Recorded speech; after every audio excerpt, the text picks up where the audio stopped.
Hello, good afternoon. I'm Nika.go, and in your current curly hair news, it's wash day with a likely chance of popping ass curls. This video is about this bad baby right here, Wetline Extreme Gel. So I have seen a lot of videos about this gel and heard a lot of great things, but I've been hesitant to try it because you know when you find that thing that you know works for your hair, and for me that's Eco Styler. It's been that for years. It's so hard to just branch out and try new things. Give your heart and your soul to another product. But that's what I plan to do today. I'm going to be trying this in my wash and go for the first time, and I'm going to give you guys my thoughts. And hopefully if you are someone that has hair similar to mine, it'll give you some insight of whether this might work or not for you.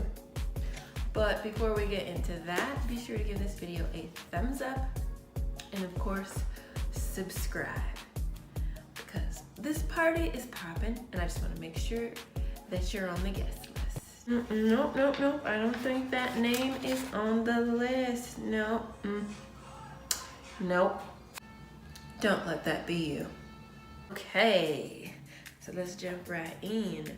I got my hair in sections and it's just damp. It's almost dry. That is because I actually washed my hair yesterday and just put it up in a bun because I was tired and didn't feel like doing the rest of this process. I'm gonna put in my leave-in. Today I'm gonna use my Aunt Jackie's Curls and Coils Quench leave-in conditioner. This is one of my favorites, if not my number one right now. And it smells so good. I can't even describe it. It's like it reminds me of a vacation. I don't know.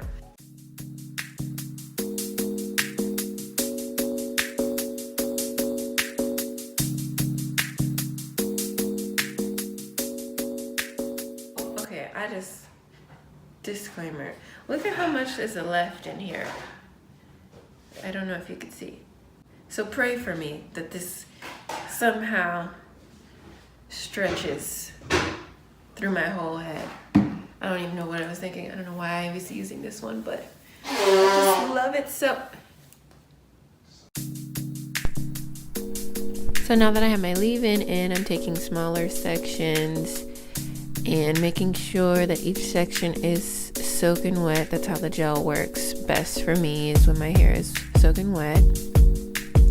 So as I applied the gel, I found that my already detangled section became hard to run my fingers through it. I found that really weird. I mentioned that a few times in the video. As far as definition, I don't know, it was hard to tell right away just because it would make my hair kind of straight and stiff and I'd have to do a lot of scrunching, but overall it is looking okay. So I'm just quickly showing you guys a closer look so you guys can be the judge. And I'm not really sure how I'm liking how my hair actually feels after applying the gel.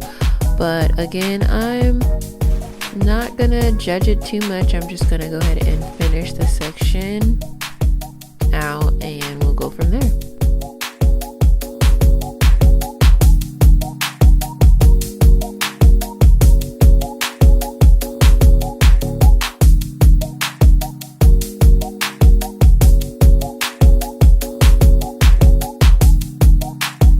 Okay, y'all, I have one section down. I'll give you guys a close look. I kind of feel like, I don't know, I've been having a lot of trouble detangling it when I have this gel in, and that's really weird to me. But I was thinking maybe it has to do with the leave-in combination. So for this section, just to test it out, I'm gonna be using my Inahsi Naturals Aloe Hibiscus leave-in. This is like my second favorite leave-in. And it also smells really good, and it's more creamy. The Aunt Jackie's was more watery based, and this is more creamy. So let's see. We're gonna find out how this leave-in reacts with the gel. I can already tell that my roots might be a little puffy, but we won't know for sure until it's dry, so I won't make any extra judgments. So let's just see how this works. So I'm gonna be quiet and just get right to it.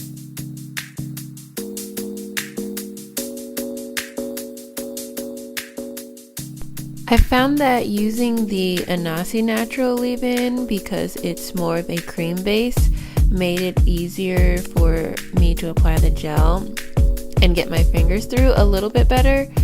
Also, I saw that my curls looked a little more defined on this side and less straight. Still had to do some scrunching, but overall it was looking a little bit more defined.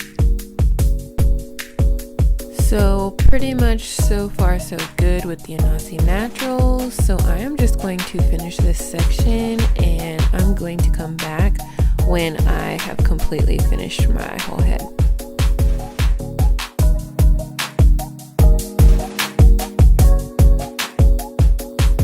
So I am back, guys. I kept it consistent and I kept doing one leave-in on one side, so the Aunt Jackie's on the left and the Inahsi Naturals on the right. So yeah, this is the Inahsi Natural side, and this is the Aunt Jackie side. It looks good so far. The real proof is when it's dry, how it looks when it's dry and how it feels. But I still have a feeling that I tried to gel down the roots as much as possible, because my hair just comes with automatic volume no matter what. So if I at least start with a flat surface, I get the definition along with the volume, so it looks good. So I don't want like volume at my roots and puffiness without any definition.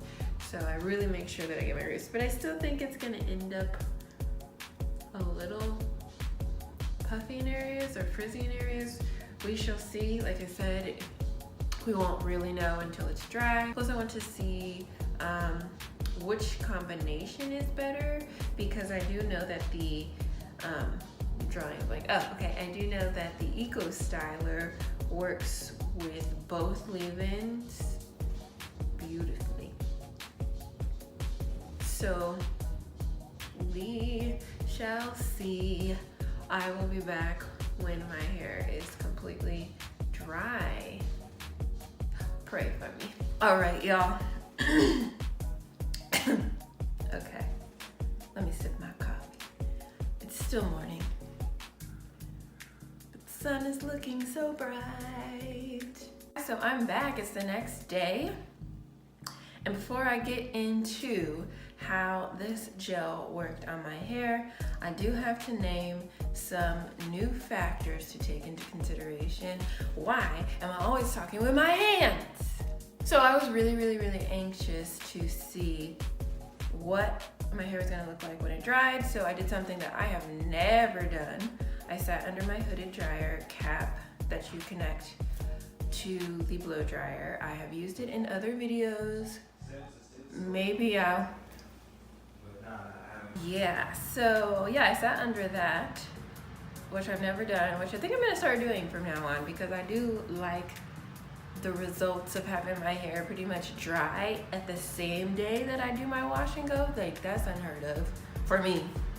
And I know I'm crazy to be a low-po girl and let my hair air dry, but that's just all I know. That's just all I know. It's all I knew. So yeah, I say that plays a factor, because I don't want to say that the gel made my hair like crazy crunchy, because I don't know if sitting like directly under the dryer made it crunch opposed to just letting it air dry. So I will have to try this gel again and just let my hair air dry and compare. Once I broke the cast of the gel, my hair felt like soft, didn't feel crunchy. It definitely looks defined. Like, I was really shocked at the definition that I got. I thought my roots was gonna be all puffy. You really just never know until your hair is dry. So, pardon me for making that early assumption. So the combination with both leave-ins, this side was the Aunt Jackie's leave-in, and then this side was the Inahsi Naturals leave-in, worked well. I think both sides look great. I do for some reason like the Inahsi Natural side better, but they both combine with the gel perfectly. So I like that I can switch from either leave-in with this gel. There is still some crunchy pieces. Like, I've even tried breaking the seal on them and they're still crunchy. I don't usually run into that with Eco Styler, but I've never sat under the hooded dryer with Eco Styler. So I'm going to have to revisit this and do a full video, literally comparing the Wetline and the Eco Styler under the same conditions, meaning that I'm going to air dry with the Wetline so I can compare to the Eco Styler when I air dry, and I'm going to hooded cap dry with the Eco Styler to compare that way. So I'm going to be revisiting this topic of gel. But overall, I liked the results. I do believe that Eco Styler gives me a more softer finish, but again, I have to try drying with Eco Styler under a hooded dryer to really know for sure. But so far I'm loving it. I'm gonna keep using it, and like I said, I'm gonna revisit this topic with a more hard comparison of the two gels, putting it under the same conditions. But that is all I have for you guys today. So until next time, stay poppin'.